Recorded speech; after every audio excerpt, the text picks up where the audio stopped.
11મો અધ્યાય કડી 1 થી 5, 10 અને 12 થી 14। તે અરસામાં શિષ્યોએ આવીને ઈસુને પૂછ્યું, ઈશ્વરના રાજ્યમાં સૌથી મોટું કોણ છે? ઈસુએ એક નાના બાળકને બોલાવીને તેમની વચ્ચે ઊભા રાખીને કહ્યું, ચોક્કસ માનજો કે જ્યાં સુધી તમારી વૃત્તિ ન બદલાય અને તમે બાળક જેવા ન બની જાઓ ત્યાં સુધી તમે કદી ઈશ્વરના રાજ્યમાં દાખલ થઈ શકવાના નથી।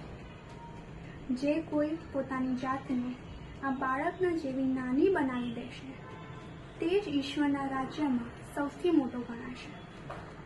જે કોઈ આવા બાળકનું મારે નામે સ્વાગત કરે છે તે મારું જ સ્વાગત કરે છે। જોજો, આ નાનેરા જનોમાંથી કોઈની અવગણના કરશો નહીં, કારણ હું તમને કહું છું કે એમના દેવદૂતો સ્વર્ગમાં સતત મારા પરમપિતાનું પ્રત્યક્ષ દર્શન પામે છે। તમને શું લાગે છે? કોઈ માણસ પાસે 100 ટેટા હોય, એમાંનું એક ભૂલું પડે તો તે બાકીના 99ને ડુંગર ઉપર છોડીને ભૂલા પડેલા એકને શોધવા નહીં જાય? અને જો તેને તે જડે તો હું ખાતરીથી કહું છું કે નહીં ભૂલા પડેલા 99 કરતાંય એ એક મળવાથી તેને વધારે આનંદ થાય છે। એ જ રીતે આવા નાનેરા જનોમાંથી એક પણ ખોવાઈ જાય એવી તમારા પરમપિતાની ઈચ્છા નથી। આ પ્રભુની વાણી છે, તે જ આપણો આધાર છે। ઈસુની જય।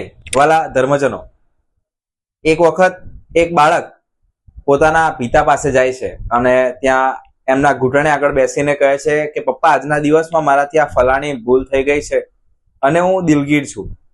અને ત્યારબાદ ઘૂંટણે પડીને ભગવાનને પ્રાર્થના કરે છે કે હે પરમ પિતા, મને મારા પપ્પા જેવા સ્ટ્રોંગ છે, જેટલા અડીખમ છે, જેટલા આગળ વધે છે ને જેટલા સમાજમાં છે એવો જ મને પણ બનાવજો। મને પણ એમના જેવું જીવન જીવતા શીખવાડજો અને હું જાણું છું ભગવાન તમે કરી શકો છો। અને ત્યારબાદ એ નાનકડું બાળક જઈને સૂઈ જાય છે। પણ એ જે પ્રાર્થના હોય છે એનાથી એના પિતા બહુ જ સ્પર્શી જાય છે પ્રાર્થના એ પિતાને।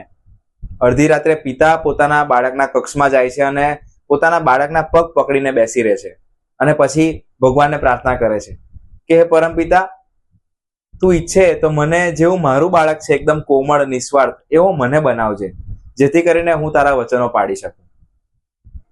હા મારા વાલા ધર્મજનો, આ જ રીતે આપણે કંઈક સમાજમાં મોટા થયા, આગળ વધ્યા અને જે પેલું બાળક હોય, બાળકની વૃત્તિ હોય, એટલે કે અર્થાત બાળક કોમળ હોય, બાળક નિસ્વાર્થ હોય, બાળક નમ્ર હોય, આ બધા ગુણો આપણા મોટા થતા થતા આપણા સમાજમાં રહેતા રહેતા આ ગુણો ક્યાંક ખોવાઈ જાય છે અને ત્યારે આપણે ઈશ્વરના રસ્તાથી થોડા દૂર ચાલ્યા જઈએ છીએ, અર્થાત આપણે સ્વર્ગના દરવાજાથી દૂર જતા રહીએ છીએ। આજે ઈસુ આજના શુભ સંદેશમાં સ્પષ્ટ કહે છે કે જે કોઈ પોતાની વૃત્તિ બાળક જેવું નથી કરતું તે સ્વર્ગમાં પ્રવેશવા પામતો નથી। હા મારા વાલા ધર્મજનો, આપણી વૃત્તિ આપણે બાળક જેવી કરવાની જરૂર છે, અર્થાત નિસ્વાર્થ બનવાની જરૂર છે, નમ્ર બનવાની જરૂર છે, કોમળ બનવાની જરૂર છે અને મહત્વનું છે પોતાનું હૃદય ખુલ્લું રાખવાની જરૂર છે, મદદે દોડી જવાની જરૂર છે, જેથી કરીને આપણે ઈશ્વરના સાચા સંતાન બની શકીએ। ઈસુની જય।